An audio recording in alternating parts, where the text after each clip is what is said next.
Shalom, bertemu kembali dengan Ibu Henry Linda Simanjuntak dalam video pembelajaran pendidikan agama Kristen dan budi pekerti tingkat SMP kelas 8. Shalom anak-anak Ibu, selamat pagi. Apa kabar anak-anak hari ini? Shalom Ibu, selamat pagi Ibu Linda Simanjuntak. Kabar saya hari ini baik dan luar biasa. Shalom Ibu, selamat pagi Ibu Linda. Kabar saya hari ini baik dan luar biasa. Shalom Ibu, selamat pagi Ibu Linda. Kabar saya hari ini baik dan luar biasa. Anak-anak Ibu, sebelum kita memulai pembelajaran kita, marilah kita berdoa mohon tuntunan dari Roh Kudus. Anak-anak Ibu, materi kita pada hari ini bab 13 dengan judul Memilih untuk Bersyukur. Bahan Alkitab Ratapan 3 ayat 17 sampai 26, Habakuk 3 ayat 17 sampai 19, dan Efesus 5 ayat 1 sampai 4. Indikator dari materi kita hari ini, yang pertama, memahami bahwa bersyukur adalah pilihan, bukan keterpaksaan. Yang kedua, menunjukkan sikap hidup bersyukur. Anak-anak Ibu, dalam pelajaran sebelumnya kita sudah belajar bahwa bersyukur bukanlah sekedar bersikap pasrah, melainkan suatu tindakan aktif. Pada materi ini kita mendalami bersyukur sebagai tindakan aktif karena dikaitkan dengan pilihan untuk bersyukur dan bukan malah mengeluh. Jadi hidup bersyukur haruslah menjadi sikap hidup bagi setiap anak-anak Tuhan. Anak-anak Ibu harus membentuk karakter seperti karakter Kristus. Coba anak-anak Ibu sebutkan, apakah kamu pernah mengeluh? Tentang apa? Kepada siapa keluhanmu kamu tujukan? Apa reaksi dari orang tersebut ketika mendengar keluhanmu? Saya pernah mengeluh Ibu, tentang tugas sekolah yang banyak sekali. Saya menceritakan keluhan saya kepada Mama. Mama menasehati saya untuk tetap semangat kerjakan tugas. Demikian Ibu Linda Simanjuntak. Saya pernah mengeluh Ibu Linda tentang tugas di rumah. Saya sering disuruh Mama cuci piring dan bersih-bersih rumah. Saya sampaikan keluhan saya ke guru.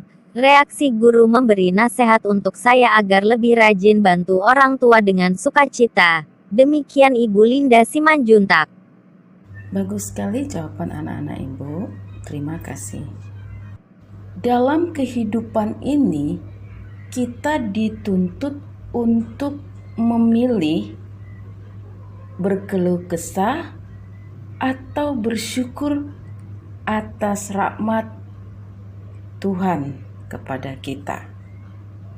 Apa arti memilih? Mohon penjelasannya Ibu Linda Simanjuntak.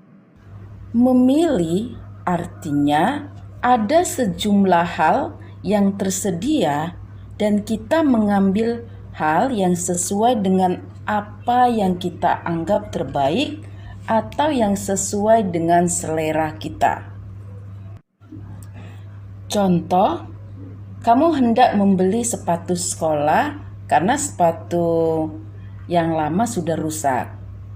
Saat berada di toko sepatu, kamu pasti akan melihat-lihat dulu model sepatu apa yang cocok untuk dijadikan sepatu sekolah. Selain model, tentu kamu juga memilih warna yang sesuai yang boleh dipakai di sekolah. Memilih dilakukan karena ada beberapa yang tersedia dan tidak mungkin kita mengambil semua yang ada. Jadi apa arti memilih bersyukur? Mohon penjelasannya Ibu Linda Simanjuntak. Memilih untuk bersyukur dapat diibaratkan seperti contoh di atas tadi. ada sejumlah pilihan dan kita diminta untuk memilih bersyukur karena hal ini adalah yang terbaik, yang paling sesuai dengan keadaan kita. Hidup bersyukur itu pilihan, tidak tergantung pada situasi dan kondisi di luar diri kita. Dalam keadaan susah dan berat pun kita harus bersyukur. Apakah ada contoh orang-orang yang hidupnya tetap bersyukur? Mohon penjelasannya Ibu Linda Simanjuntak. Ada, Nak. Dalam pelajaran ini, kita dapat melihat pada keteladanan dari Nabi Yeremia dan Nabi Habakuk. Mereka berdua adalah contoh orang-orang yang dapat tetap bersyukur sekalipun tengah mengalami kesusahan. Nabi Yeremia saat menghadapi bangsa Israel dan Yehuda yang keras kepala, tidak taat, dan terus-menerus hidup menyimpang dari jalan Tuhan, selama tugasnya Yeremia tidak jemu-jemu memperingatkan bangsanya agar bertobat dan meninggalkan dosa mereka.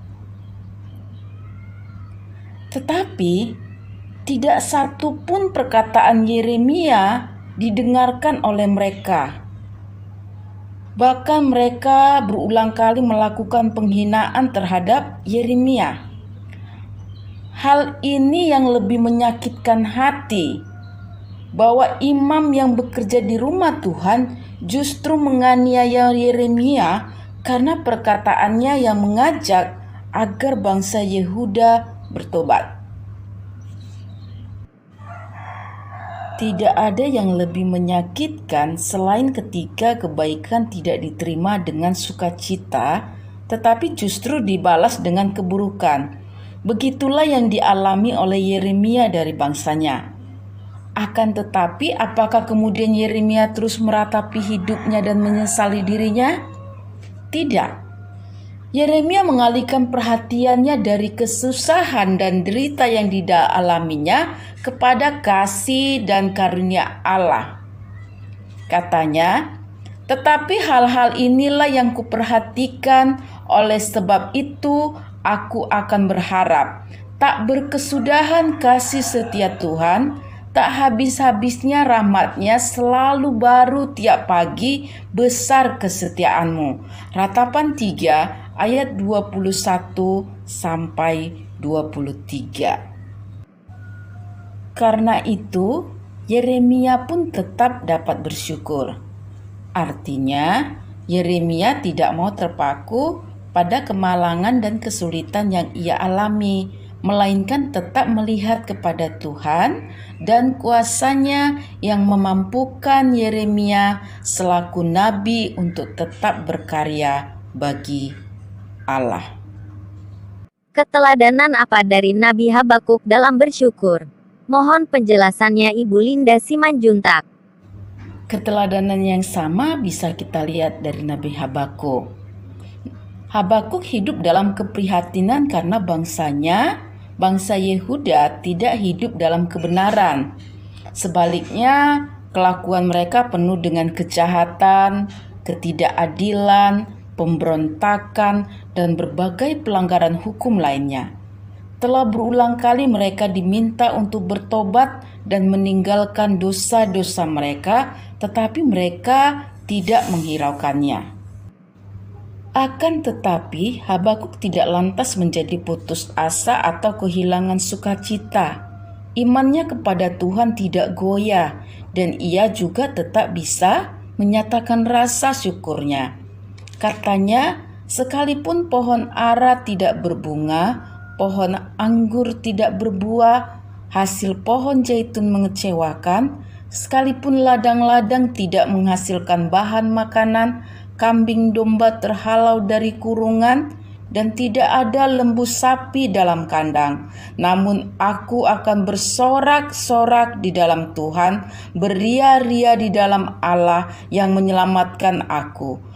Allah Tuhanku itu kekuatanku, Ia membuat kakiku seperti kaki rusa, Ia membiarkan aku berjejak di bukit-bukitku.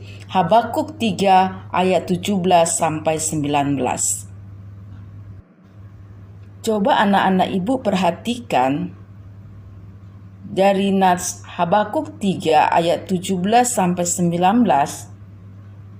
Di sana dinyatakan bahwa yang dilakukan oleh Nabi Habakuk adalah bersorak-sorak di dalam Tuhan. Karena Tuhan adalah sumber kekuatan Habakuk dan juga sumber kekuatan kita semua. Banyak hal yang dapat kita pelajari dari Nabi Habakuk dan Yeremia, sehingga mereka bisa tetap bersyukur walaupun hidup mereka susah. Apa yang saya lakukan agar bisa bersyukur dalam keadaan hidup susah sekalipun? Mohon penjelasannya Ibu Linda Simanjuntak. Pertanyaan yang bagus sekali. Ada 4 hal yang dapat kita lakukan untuk belajar selalu bersyukur bahkan dalam hidup yang berat sekalipun. Yang pertama, fokuskan pikiran pada kasih dan karunia Tuhan. Lihat sekeliling kita, selalu ada hal yang bisa kita syukuri. Yang kedua, jangan mengeluh.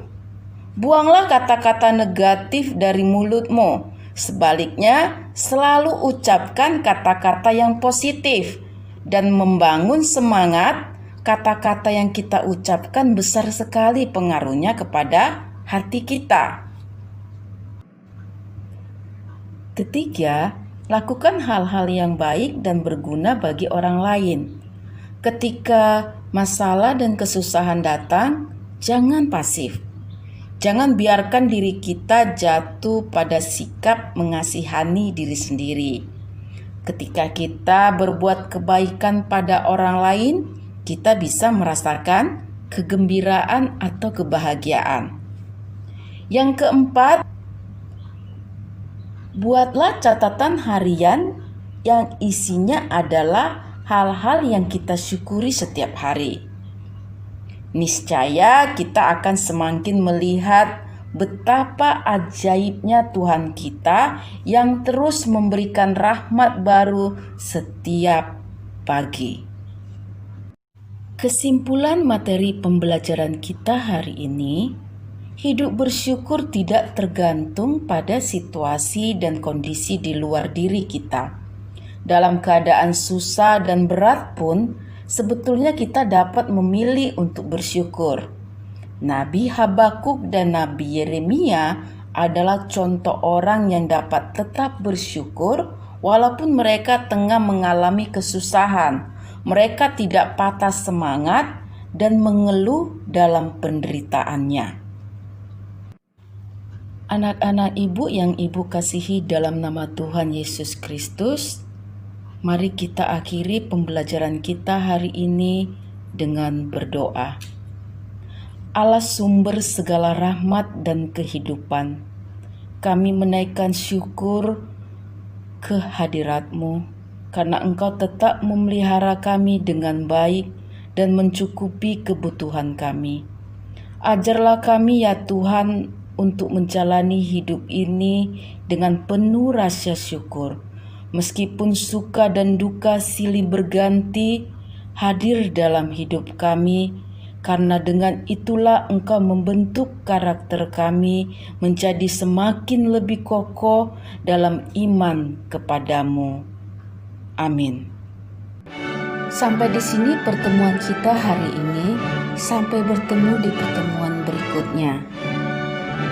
Tuhan Yesus memberkati kita semua. Terima kasih Ibu Linda Simanjuntak. Tuhan Yesus memberkati Ibu. Terima kasih Ibu Linda Simanjuntak. Tuhan Yesus memberkati Ibu. Terima kasih Ibu Linda Simanjuntak. Tuhan Yesus memberkati Ibu. Jangan lupa subscribe dan like serta share dan beri komentar yang positif.